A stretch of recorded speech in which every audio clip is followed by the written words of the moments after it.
Донец меня отказался оперировать, после чего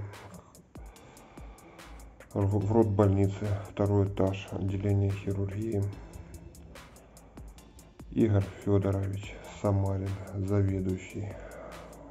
Большое ему спасибо за проделанную работу, за то, что согласился, сделал все успешно, за позитивное настроение.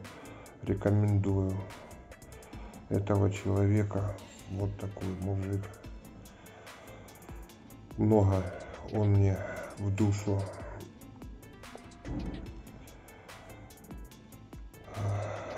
дал надежды, позитива, уверенности.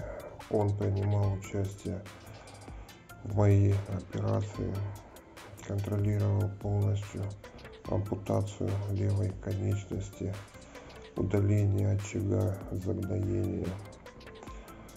Дальше в видео я расскажу все подробно, как происходило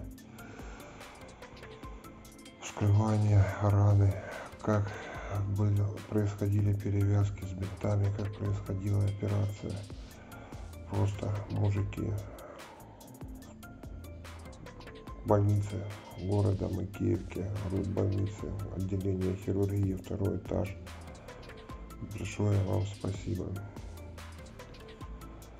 Спасибо моему другу за поддержку, за то, что не кинул в такую тяжелую минуту другу моего детства Лемешеву Евгению Сергеевичу.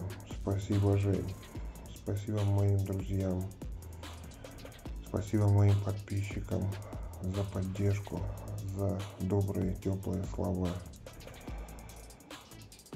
Пробьемся, ребят, пробьемся. Нас еще ожидает долгая и мучительная реабилитация. Но сейчас самое главное, чтобы все нормально зажило, чтобы сняли швы, чтобы все зарубцевалось.